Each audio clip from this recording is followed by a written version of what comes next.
Shut up and sit down.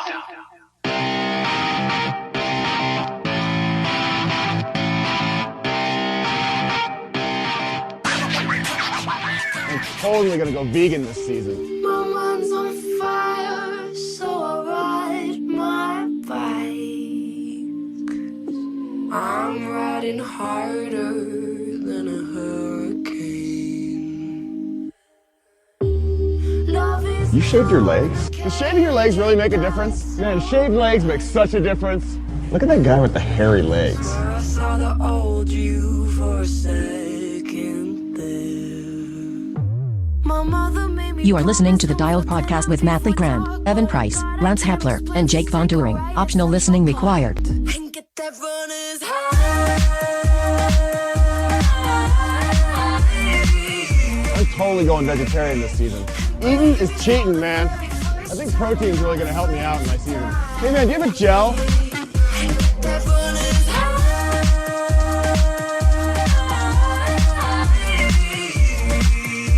And babe, I think I found what it means to be alive. Do you guys have some lube I can borrow? Hi, and welcome back to the Dial Podcast. I am Jake Von Turing. I'm here with Matt LeGrand. What's up, ladies and gentlemen of the internet? You guys look like you are ready to take on nature, maybe tackle a tree with your saw, What'd you say? with your lumberjack status. Lumberjacky? Little lumberjacky. I am in Asheville, yes. So Asheville?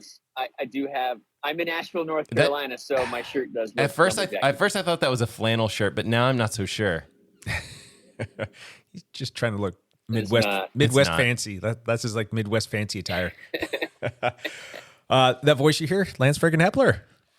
Lance Friggin' Hepler, thank you for sticking to the frigging. I think I like Lance freaking or frigging Hepler better than the other alternative, but that's not. Did really anybody up to me. tag you with sparkle farts?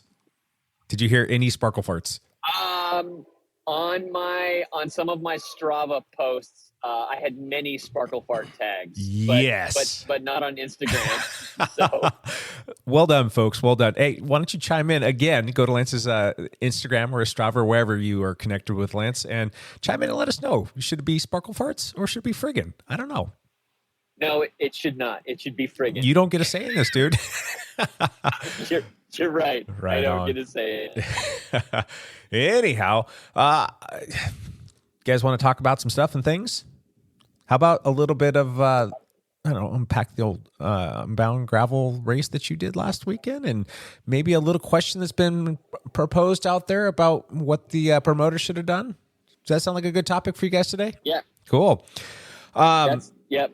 So Lance was there. He witnessed it firsthand. He got to enjoy some of that mud fest. And I saw a question that was posted on Dylan Johnson, who was on the podcast a few years ago, and he was out there racing, and he actually had a really good race. But the question is basically from mile 11 to 15, it just ate bikes up. The mud there was just atrocious. It was killing people's derailleurs. It was killing people's braking systems. You couldn't turn wheels over because the mud was so bad. So the question that he posed for everybody to answer in his community was, should they have rerouted? And the four options that he gave for people to vote were they should have kept it in, they should have rerouted, don't know, and don't care. And that pretty much broke down. Let's run around the table and talk about what we all think they should have done, and I'll talk about what the results are thus far for Dylan here, because he's got 5.6K votes, so over 5,600 Oh, votes. wow. Yeah, Okay. so it's a pretty good sample. What do you think, Lance? You were there firsthand. For me, I would, of course, there's trucks driving by. For me, I would not have wanted to reroute it because personally, the more difficult a course is, the better it is for me. I tend to have above average handling skills. So when the courses get worse or nastier, I tend to do better. And so what was interesting on race morning, I did a bunch of pre-rides and never ran into any mud, although there were rainstorms rolling through the county like all week leading up to the race. And I didn't know there was going to be mud until I was watching the pro men leave at 6 a.m. or they left at 5:50 a.m. So I went to watch the the pro men take off from the start line, and right before they called the start line, right before they started the race, the race director Ben Fuchs was at the front line, and he's talking just to the pro men, and there was about 100 pro men in the race, and he goes, just so everybody knows, we are not routing around the mud from mile 11 to 14. This is a gravel race, and you're all just going to have to deal with it. That's what the race director said. Wow. So Okay. So he said that, and a bunch of the pros all kind of looked at each other like, what? I didn't know there was mud, but at that moment I knew, oh, okay, we're going to hit a mud section early in this race. We just have to be ready for it. Yeah, and on the podcast previously, you did mention like, hey, there's a lot of rain. This could become like a mud fest. Like you had that at least in the back of your mind. Now you knew more specifically 11 to 15. Like earmark those numbers. This is going to be a mess. Correct. And a lot of people were not happy about it, obviously, because it did damage to everybody's bikes. I mean, I ruined a pair of shoes. So my gravel and cyclocross race shoes are now retired. I ruined them. The sole blew out from all the running. I broke the pedal, and I got at least 4 big paint chips in my frame where the mud would pick up a rock, and then the rock would jam between the frame and your tire, and it just would like scrape through there. So I just got, it was a little crazy. So, yeah. So you say that your bike handling skills are going to play to your advantage, but how's that playing to your advantage when you're having to run your bike? So this is what happened.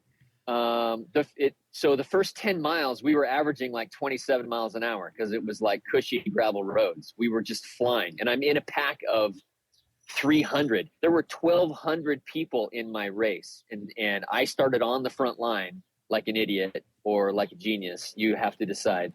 And so, so I was just staying at the front of the pack in the first like 50 to 100 riders. And as we came to the mud section, everybody just stopped because the 100-mile races were after the 200-mile racers. So 1,000 people had already gone through there. So the nice grass lanes that the pros could kind of run through or walk through were completely destroyed by the time we got there. The 100-mile races, we had no shot. But what happened was all those 100 people that were ahead of me and we hit the mud, I was able to ride the first mile, and they had started walking. So I passed 100 people right off the bat when we hit the mud, until it got bad enough that my wheels wouldn't turn anymore. So when my wheels wouldn't turn anymore is when you had to take turns from stopping to cleaning out your wheels and your tires and trying to run a little bit. And then, there's like a bit of a downhill section and I can ride this. And so so that's why it favored me, because I finished way higher up in the race because of the mud, because it took me like 45 minutes to get through that 4-mile mud section. And for most people, it took an hour or an hour and 10 minutes. Well, so there's a 20 to 30 minute head start I had on everybody else right off the bat. So well played. Matt, it's your race. What are you doing? Well, I'm the polar opposite of Lance in all ways. I'm not wearing any sort of flannel, not chopping any trees down. So, and my mud handling skills are non-existent, we'll say. So I think that I would argue against the like sticking to your guns and like, we're going to ride through anything. We're going to ride through Kansas tornadoes. Like, no, like if you're going to hurt people's equipment, if you're going to have people, 40% dropout of the actual race itself, if you're going to have these people that are traveling to your race from God knows how far, across the entire world, really, and going to this place, like you want them to have a decent time. You want it to be hard. Like it's a 200-mile race. Like no matter what, even if it's perfect conditions, it's going to be hard. But yeah, I mean, like let's let's, do some simple things, reroute, make sure it's as safe as you possibly can. Try to help people with equipment, like make sure like that, that there are safety options out there for people if that's your main concern. I mean, that's what I would be thinking as a race director. I'd be thinking like, hey, people want to come to this event and have a good time. I want people to like post on social media about this event, not that it was horrible, but that they enjoyed it. I want people to post like, that next year they're going to come back. And so I don't know if the reaction, I mean, yes, there was a lot of reaction because it's Unbound, but like, I don't know if it was positive. I think I have to agree with Matt on this one. There's just so many people that, this was their A race. This was their big ticket item for the year. This was what they were going to invest in for their training, for their equipment, for their travel time. And there's a lot of money that goes into this for a lot of folks to get out there to do this race, not to mention the fact that it's super hard to get into. And so who knows when you're going to get to have that experience again, and to have so many people just call it and say, I'm done, and have that many people DNF because of the mud section. That sucks. That really does suck. And our teammate, David Barna, was there, and he had to deal with it as well. He did the 200-mile variety, and he had a friend that he had made earlier in the year that was up in the Seattle area. They did another race together, and they'd been communicating, and that guy pretty much called it 10 miles in. He was doing the 200-mile race, had spent gobs and gobs of hours training for this. He had his equipment get torn up. He made all these travel arrangements that pretty much he got to ride for 10 miles. That's a bummer if you ask me. So, I mean, and again, like Matt said, the race is already hard enough in its own right, and it doesn't need to be something where you're going to be, causing that many people to DNF or to do damage to their equipment, or just to have that simple frustration of like, what the heck? Because you don't know how much that sucks until you actually do it. And Lance, be honest, like how much did that tear your bike up at the end of the day? I mean, you talked about the paint chips and you talked about your shoes, but I mean, damage wise, I mean, if you had to assign a dollar amount to it, I mean, you sound like you got relatively unscathed, but there's still damage to your bike that you're going to have to eat, right? It was at least like $1,500 worth of damage to my bike or my bike equipment, at least. So, and the paint finish is like dull. The paint has just been like sandblasted. Oh no. I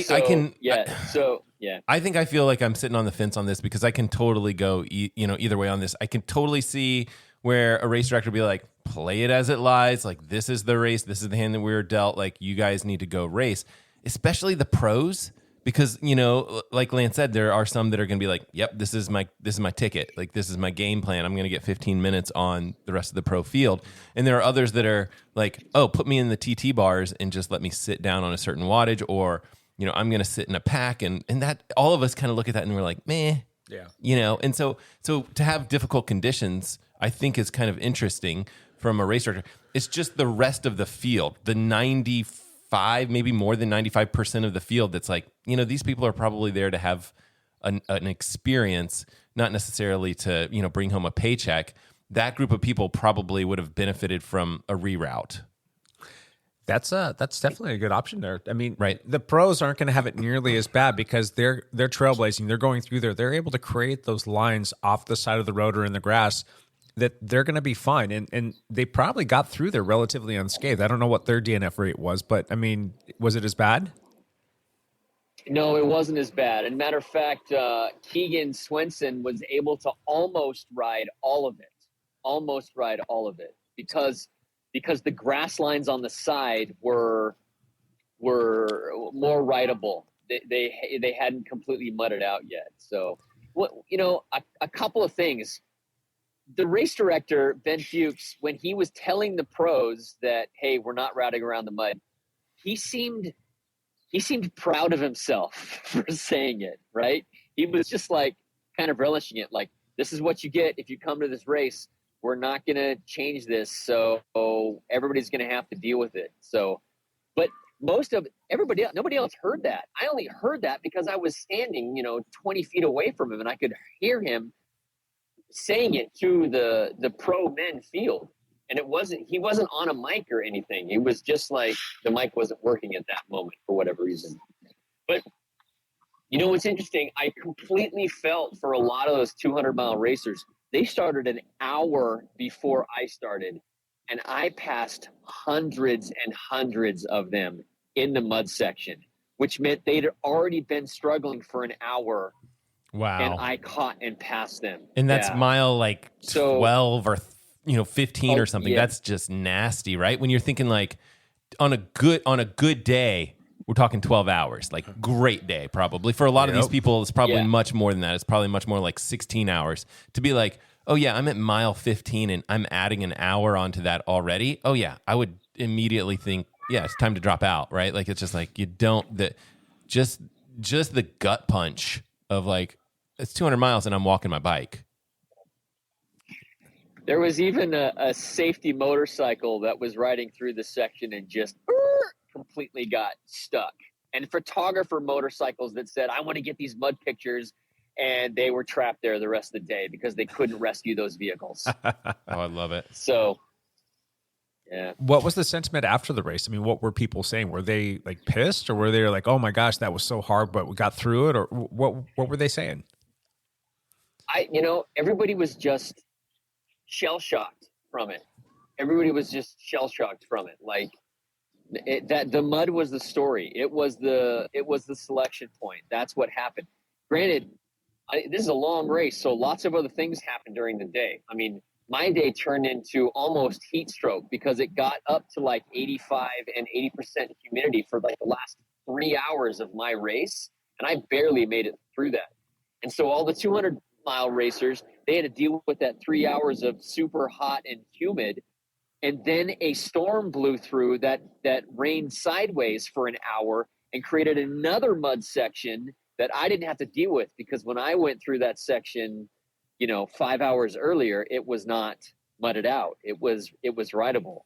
So the 200 miles really struggled with the conditions. It just kind of got worse and worse. And I could see what the race director was kind of worried about, because how do we reroute 4,000 people when we, on race morning, although he would have known the night before, because the 350-mile XL racers went through at like 4 p.m. the night before, and it was also just as bad during that section. But I wonder if, like, as a race director, there's a possibility in the future to be like, okay, these are the sections of the course that tend to have the possibility of getting mudded out, and maybe there's 5 or 10 of them or whatever. Here's possible reroutes, and like knowing that in advance, being like, hey, if we make the call at whatever it is, 10 p.m. the night before the race, if we need to reroute any of these sections, we have plans in place to reroute. Because if you don't have those plans in place at 10 p.m., then you're going up there with the microphone and you're saying like, we're riding the route as it is. You can't make those changes if you don't have a plan for making those changes, right? I mean, rerouting a race is not easy. No. Sometimes it's like But it's permits not for like- roads. It's Yeah. sometimes very, very difficult. But you got a whole year to plan that out. And You got a year. Months in advance, you can be working with municipalities. And I'm sure that there's options there to be able to divert around certain sections. Hard to say, yeah. Does that break the spirit of gravel, though? Well, see, there's another big factor in this, in that Unbound does not mark their course. Right. So everybody has to download the route, and can they get that information to everybody at 10 p.m. the night Good before question. a race that starts at 6 a.m.? Is everybody going to be able to change their route and download it and get it onto their – if you didn't have the route on your computer, you were going to get lost, guaranteed. You were going to miss turns.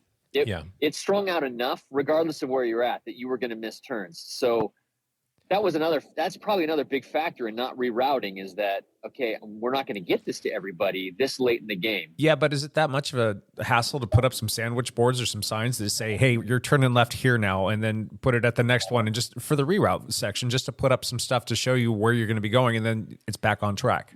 Again, that's super hard to speculate on, because we don't know how hard it is to reroute. If there's a mud section and it's like, yeah, the only way to reroute is like get on the interstate. Like some of these roads are just so in the middle of nowhere. You don't know. I think This was reroutable. It was reroutable. That's good to know. Yeah, I mean, especially for future iterations of the race, maybe the race director can have something in place. I don't know. I almost wonder if people could have been like, yeah, look at this mud section that everyone's talking about. Like, I'm going to reroute myself. Like, what are the consequences of that? Like, would you be disqualified if you just rerouted yourself? Because I wonder if anyone did Yeah, that that's a actually. good question. I don't know. There were, we had chips on our numbers, on our number plates that Yeah. were on our handlebars, and there were timing mats that we crossed over, but it was only Probably 2 or something. I think we had 5 timing mats. Okay. I think I had 5 timing mats I crossed, in the 100 miles. So the 200-mile race would have had 10 timing mats they crossed. So I don't know what they would have done there. Yeah, you're right. Yeah, if you were able to reroute and not be caught, you would have won for sure. That'd have been hilarious if you're You just would like, have gained an hour. yeah, Garmin reroute me. This Yeah. looks hard. Yeah. Right. Oh, that's funny. So going back to Dylan's post, the prevailing favorite at 58% of the 5,600 plus votes that came through was they should have rerouted.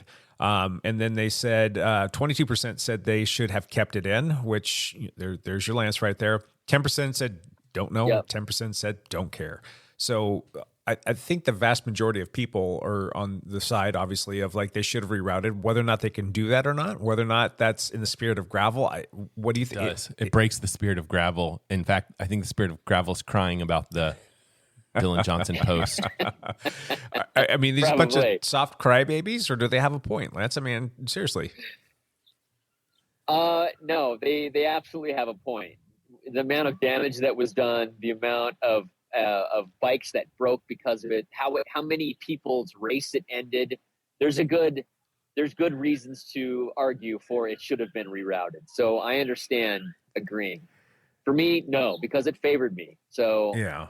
And there's Whatever. obviously nothing that they could have done over a 4 to 5 mile stretch of road to make it more rideable. I mean, they couldn't take like a steamroller in there and flatten it out. I mean, it's just it is what it is. the steamroller would have gotten stuck. It wasn't a maintained road. It was a farm road that was clay based. So there was no like layer of gravel laid down. And if it's dry, super rideable and great. But because it was wet, the clay just bummed it. I wonder if that will be part of the route next year. I'll be very curious to be like, yeah, we're not doing that again. It seems like they would make changes.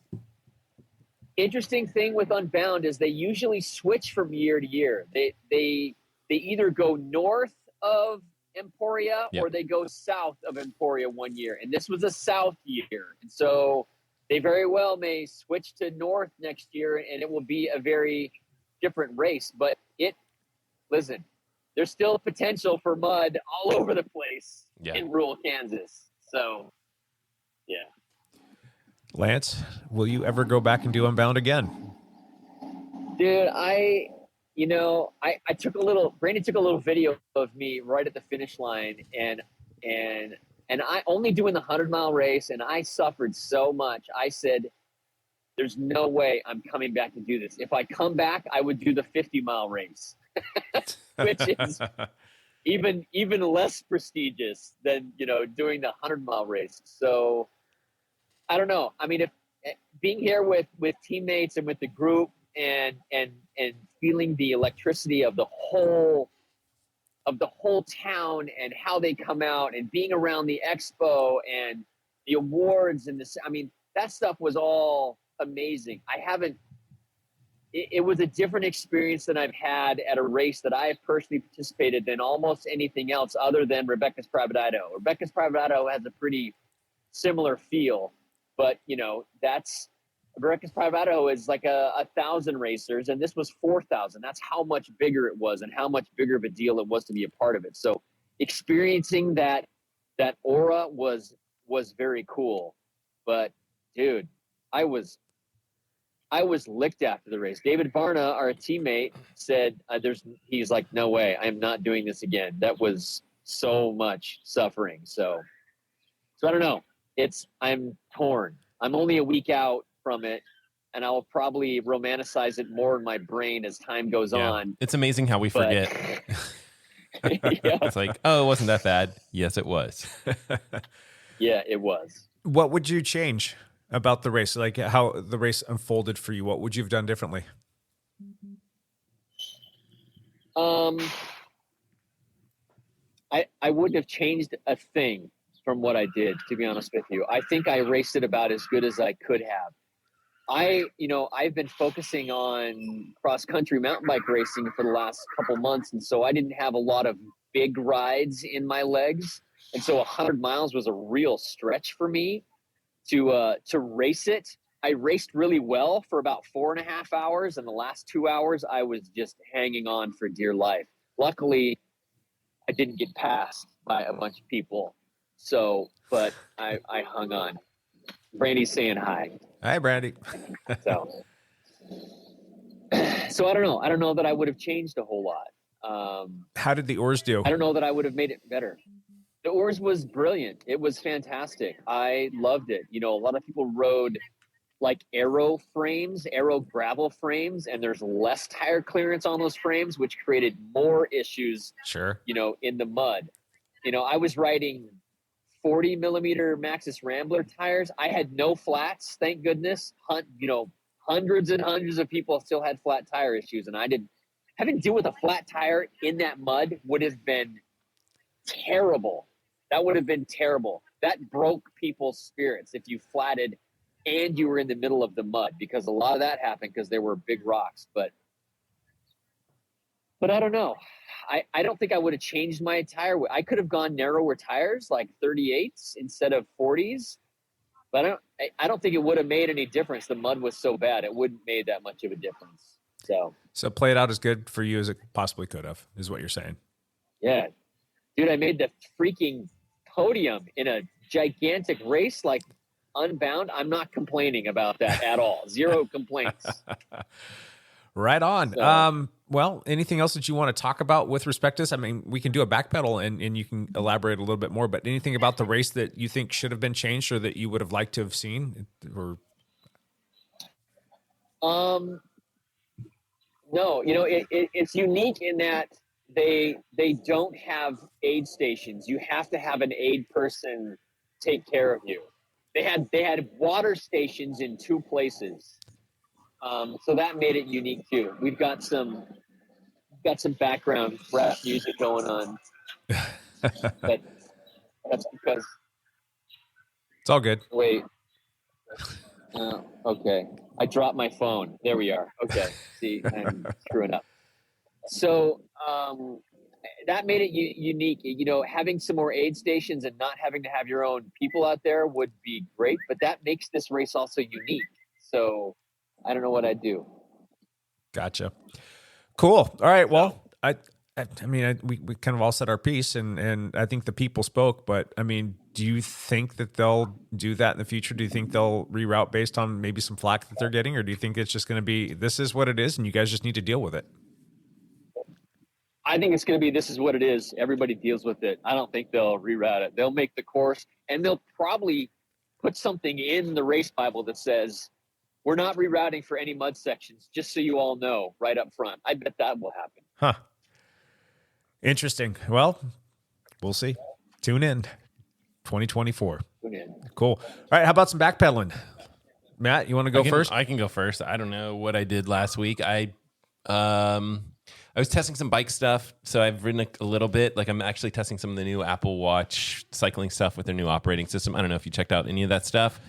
Did you see the Vision Pro? I did. Yeah. Well, I didn't actually watch the whole keynote thing. I watched Marquez Brownlee's deal. I love Marquez Brownlee. He does He's a great job. Yeah. So but yeah, they also announced an update to their watch, and so they have some new cycling features. Oh, really? Power on the Apple Watch, which Really? is nice Bluetooth power. Okay. Yep. Sweet. And they also have this thing where your watch can kind of be displayed on your iPhone, and so your iPhone just works like a big bike computer.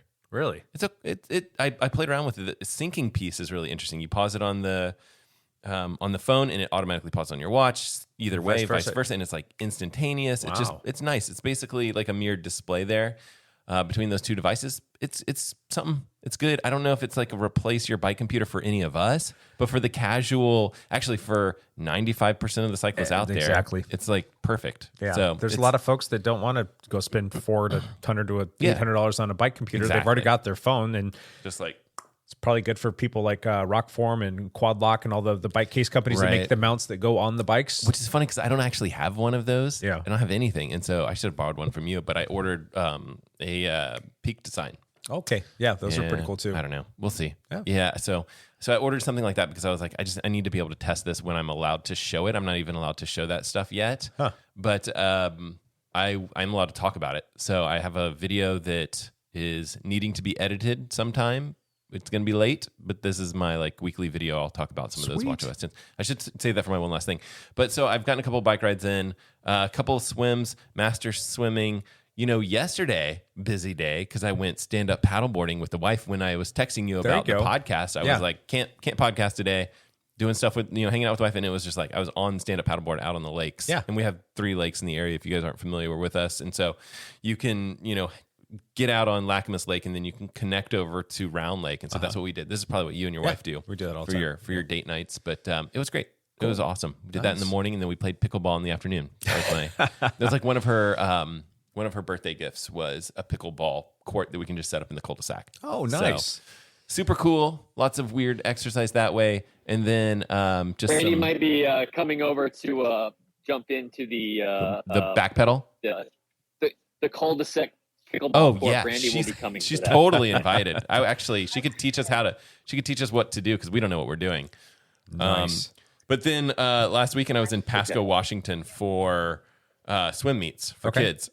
And one thing that's good about running as opposed to biking, which I know we'll get some hate mail, but you can just go bring like a pair of shoes and you're good. Yep. Like it's so simple and it's fast. So like every morning we would drop the kids off for their swim warm up. And so you got like 30 minutes or whatever. You don't have much time. And so you go and you would just go for a little run. And they have this like, people, let's just say, weren't talking super nicely about how the niceness of Pasco, Washington, but it was fine. And they have this beautiful like river walk area. Mm-hmm. And one of the runs I got 10K in, which is long for me. Wow. So Achilles is hanging on by a thread, people. Nice. Hanging on by a thread. So back pedal done. My back pedal was just a bunch of rides. We did all the normal gravelly stuff. We did all the flogging stuff. Did you do the Friday free hat ride? The fog hat? Fog hat, sorry. Yeah, we've done the fog hat How was rides. that? Was that good? Yeah. Was it fun? I want to come join those. Those are fun. You need to jump in. That's always a good time. We Our had a schedule is crazy. pretty good group of people. It was pretty big and had fun. That's awesome. We're recording this really late. We normally have the podcast come out on Wednesday. Sometimes it's Thursday, and this week it's going to be on Friday. So we had the flogging ride last night, and that was a blast. And it's just more of the same, just trying to get fitness in, trying to pile up the hours and keep it somewhat structured. So Lance Epler's got more interesting things to talk about than me. Lance, go ahead, backpedal, bud.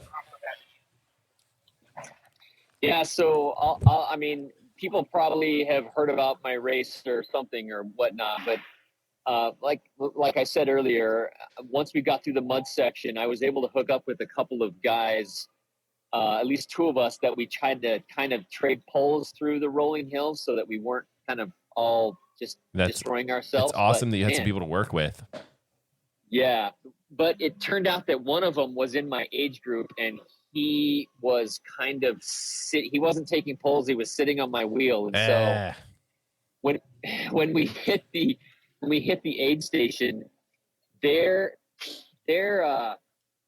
transitions took about 2 minutes, and Brandy was a freaking all-star, and I only had about a 10-second transition. I rolled in. So you're saying Brandy? Brandy's the one that actually got you that award. Brandy is. She got you on the podium.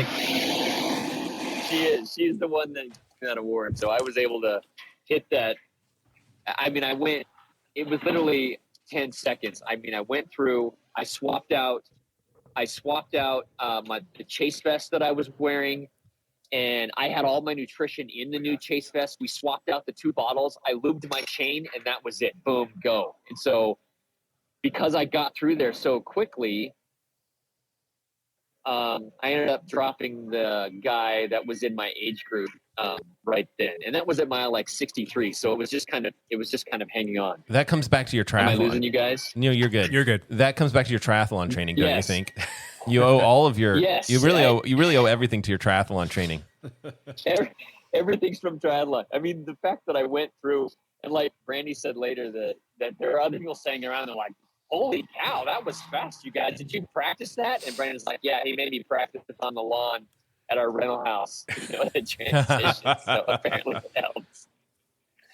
But by the time I got to the end of the race, I really didn't know what position I was in. I knew that I was probably pretty far up there, but so it was a real treat to find out that I took 5th in my age group. I ended up 42nd overall out of 1,200 racers, and I was 5th in the 50 to 59 age group. And so I got to go to the award ceremony and stand on a podium and get this really cool, handmade award. So I was it ended up just being really cool. And I was really stoked about that all happened. So That's the race ended up going pretty well for me. So pretty cool. The rest of the week, it was been driving from Kansas to North Carolina. Believe it or not, I've kind of gotten sick. And I don't know if it's a cold I've picked up or if it's allergies in different pollens here in North Carolina, but I've been struggling for a couple days. I'm here to do BWR Asheville, which is tomorrow morning at 7 a.m. And I'm not looking forward to it all. My race is 80 miles and 9,000 feet of climbing. Oofed. Ouch. So that is brutal. Yeah, it's all either, The big race is 130 miles and 14,000 feet of climbing, and I'm not doing that. So there's no way. Yeah, allergies are tough, man. So, I've been dealing with allergy issues too for about 2 weeks, and I actually had to change up my medication routine just to kind of try and combat that. But the end result, like for those 2 weeks, was my energy was just crap. Like I actually cut out twice from the Tuesday night gravel ride because I couldn't make any watts. I was just done. So it's one of those things that it just pretty much ended up being all the allergy stuff, and I had to go back and recalculate everything, and finally started feeling better yesterday and rode much better at the flogging ride. But that's a bummer. So hopefully you get that squared away. Yeah, I really have no expectations in this race. I mean, 9,000 feet of climbing, that's not my jam. I'm going to suffer in this race. I'm going to be pack fodder for sure. There's a lot of really rowdy sections, which is good for me, but with that much climbing, it's not going to matter. I'm going to be tail gunning it regardless. So, but the other good thing, if you haven't seen my Strava, I came and rode mountain bikes with my brother-in-law and my nephew. We went to this little bike park here in Asheville, and if you need to go to my Strava and see the little video I took of my nephew, my brother-in-law, because he crashed, and it was freaking hilarious that I actually caught it on camera. So it was good times. 25 minutes. Okay. So yeah. So it's that's it for me. We'll see what happens in this race tomorrow. I'm expecting nothing at all because I feel like crap. What's after Asheville? Is that packing it up and starting the trek back home to Pacific Northwest? Yes, I'm doing the Oregon Trail Gravel Grinder, which starts in a week and a half. Okay. So that's back in Central Oregon. So we're going to take a week to drive back. We will stop and see my kids in Utah. We might spend some time in Colorado. I'm not sure really exactly what way we're going to go, but we're going to head back so I can get back for the Oregon Trail Gravel Grinder. So that's the plan for me. Nice. Travel safe. Hey, with that, I'm going to step out because it looks like I'm losing everybody. So thank you very much for letting me join you guys. Sorry about all the background noise. No worries. It was interesting to hear my stories. Do you want one last thing, or are you done? My one last thing is please don't die on the race tomorrow for me at BWR Asheville. Note to self, yeah. That's it for me. Cool. Yeah. There's potential for that. This could be my worst race. My worst race of the year. It's what I'm thinking is going to happen tomorrow so far. Call it a training ride. Whatever. Then. We'll see what happens. Cool. All right, Lance, have a good one, right. and look forward to seeing how you do tomorrow. Good luck. Thanks, guys. All right, Thank see you. you. Bye. Lance is gone. Oh yeah, we don't even have him. We can't do this back thing without him. Yeah, Champ was in the background. He was yelling at Lance like, "Let's go." So they're out. But just real quick, have you been watching the Dauphiné? at all? Have you seen no, any results I on haven't that? seen any of it yet, although I heard Vingegaard is looking quite good. Like he dropped Carapaz without any effort. Didn't even try and put like a minute into him, and I Yikes. think he's like a minute and 30 up on that. There's somewhere ish in that time range, and he hasn't really even like hit the afterburners yet. He's just kind of cruising, doing his thing. So Maybe we should be. I mean, I know that we probably all have started to think about our picks for the tour, but Yep. man, we got to keep him in mind. He's legit. yeah, I mean, you've got him looking really good right now, but Tade, he's always Tade, but He's always Tade. He's coming back right now, and he's back on the bike. He's riding, and he's post surgery for the wrist fracture and all that other stuff, but. I have a sneaking suspicion he still did all of the work, and he's still Tade. He did all the work on the trainer, and he's going to come out and he's going to probably maybe feel even somewhat fresh. It's interesting. It'd be funny to see if he has like a better third week than Vingegaard, just because it's like, granted, he was in peak shape, crazy early. Like he was in peak shape in the winter, and it's like you don't typically want that. You want to be in peak shape the third week of the tour. So it'll be interesting to see if maybe this injury helped in some ways. I don't know. That's probably a very optimistic way to look at it, but we'll see. There was this tragic triathlon story from Hamburg, Ironman Hamburg, where the pros were all riding in a big pack or whatever, or how they do their like somewhat of a pro pack where they have a little bit of space. But then there was like a line of, I don't remember if it was like 9 or 11 media motorcarts, in press, and they were trying to get pictures or whatever, and they were, I think they were basically drifting out into the other lane, and they hit a different cyclist that was just an age grouper going the other direction, and I don't know who, like there was a death with it. I don't know if it was the age grouper or what, but it may have been like the motorcyclist that died. I don't know. It was just like a horrible situation. And the pros have constantly been saying like, hey, you can't have this many motocarts like this close. Like they need to stay away from us. They need to give us space to race. They need to do this stuff. And so a lot of them are kind of up in arms right now on social media saying like, you guys need to be better. You need to be better than this. I mean, the only way I think you get around that is just you don't have it and tell people that they've got to post up and be at certain places, and that's the video you get, or get helicopter or something, or start like a drone. A drone could work too. I mean, you could get, if you've got the right kind of person and the right kind of drone, you could be remotely away from that, just kind of follow it and get some drone footage instead. I mean, I think you like one or two motocarts or whatever, like that's fine. It's just when you have 11 or something and everyone's just trying to get the shot. It's just like that's that big of a race though that requires having that many people, or is it? No, that's odd. It's not. I mean, I can understand when we're talking about the tour, or the Vuelta, and you've got the whole like, and those are well orchestrated for the most part, and they still have problems, right? Where it's like the tour riders are coming up on the motocarts or they're not descending as fast. Sure, it's just like you see problems all the time, and the riders get angry. Sure, but to have this like result in a death is like just tragic. Yeah, so it's time to. That's the sad news. Sad trombone stop news. And regroup on that one, but that's a bummer. And Ironman should know better. Like they've done these races for a long time. They should know better. Yeah. Going back to the tour, I think we are about 3.5 weeks ish out, or 3 weeks ish out. I think it starts right around like July 1st or 2nd. Yeah, usually. Yeah. So we will probably need to start doing our picks. It'll probably be one of those things we can do when Matt gets back, or when Lance gets back in town, and then hopefully we'll get Evan in here too to make his picks. Anything that you've heard in the Tour de France land that is going to maybe change landscapes at all, or anybody looking good?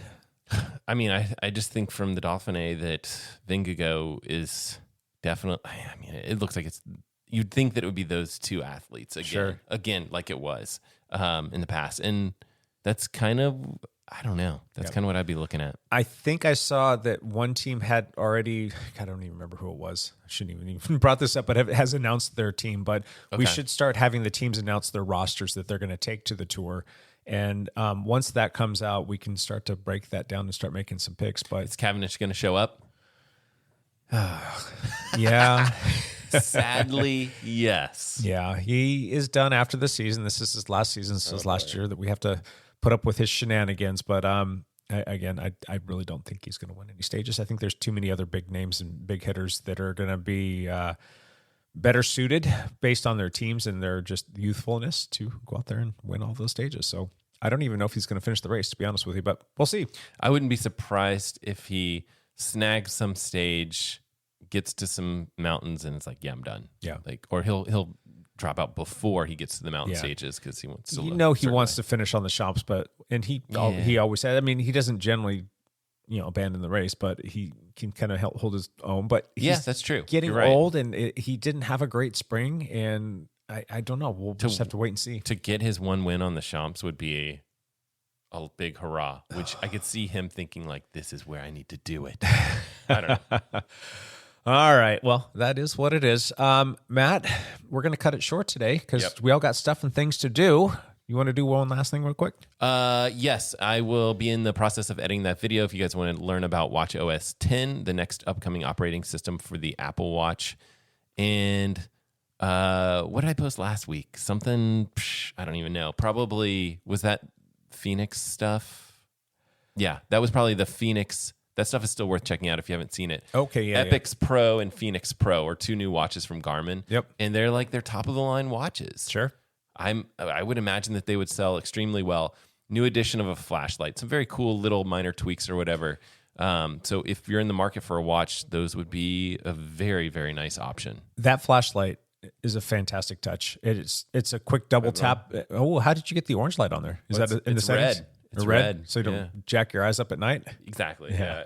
I switch it to red, or if I think about it, I switch it to red when I'm trying not to wake up people. So this morning at 5 o'clock, I was like, I need to go get something out of the bedroom or whatever. Sure. And my wife was still sleeping. I was like, you just switch to red. And that's just in the settings. You just change it to red? Yeah. There's little faster ways to get to it. There's a quick menu or whatever that you can go. If you hold down that light switch up the top, you can go to the flashlight area, and then you can adjust the brightness of the flashlight. Sure. But if you go all the way down, they have a red mode. I see it now. Yep.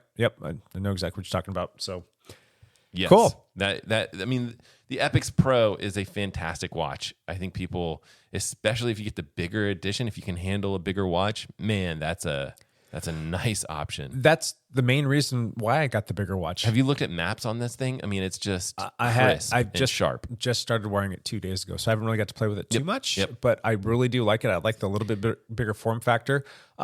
I think it just looks good. But what's really nice about that is the battery life is You get double the battery life. it's incredible. I think I would love to hear your thoughts on it after you've had it for a little bit more time. So keep me posted. We'll chat. Okay. My one last thing is this is kind of hard. I didn't know if I wanted to talk about this or not, but my wife Rebecca and I have a friend from college. She's got she was a really good friend of my wife, and they still keep in touch to this day via social media. She lives in Southern California. Her daughter was the same age as my daughter, and she tragically passed away on June 1st. She was riding in a passenger in a vehicle and got T-boned, and she lost her life, 17 years old. And that is, it's been weighing really heavy on me because that's the same age as my daughter. Yep. She was going into her senior year. She was getting, she had the whole it's all world this. ahead of her, and now she's gone. And it's really sad to see that kind of stuff. So just, take a minute and just appreciate everybody around you. Yeah. Appreciate your friends and your family and everything that you got going on, because you never know when that's going to get swiped away from you. I mean, 17 years old, that's just not fair. It's crazy. It's not It's fair. crazy. So, other than that, I don't want to end the show on a downer, but I am trying to get myself into shape, and I'm trying to free some things up so that we can go do some gravel racing a week from tomorrow. Ooh. So there is the Ashes to Glory gravel race down in Madras, just north of Bend, and that is going to be the state championship gravel race for the Oregon Bicycle Racing Association.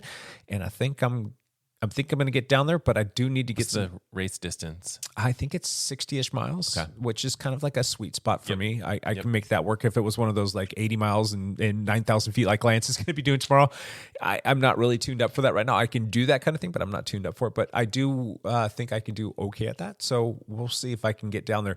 The only thing standing in my way at this point in time is my quad and hip thing. It's starting to flare up again, and it's been a little bit of a problem. And I was actually in discomfort last night when I was trying to sleep. So we'll see if I can get that sorted out through Flogging probably didn't help. Maybe you could try some like easier stuff and some just basic workouts. Keep it simple. Yeah, when I'm on the flogging ride though, I've been riding pretty well. I do notice that it's kind of odd. Like you think that the leg that you would favor, because when you're looking at your power numbers, your left weight, right balance, you would think that the leg that you're favoring would be down a little bit, but it's actually up a little bit. I don't know. That doesn't make sense. My left leg feels fantastic.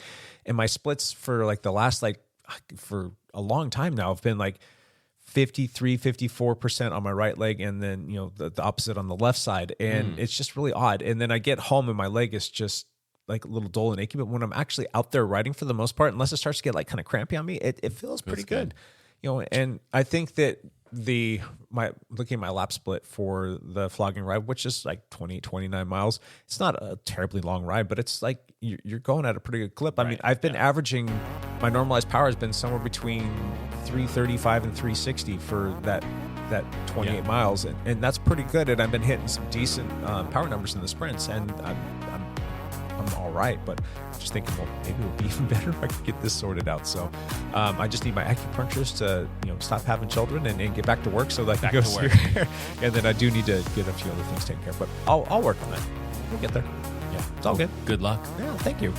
All right, we will be back next week with another one of these. Thanks for listening. Until then, bye for now.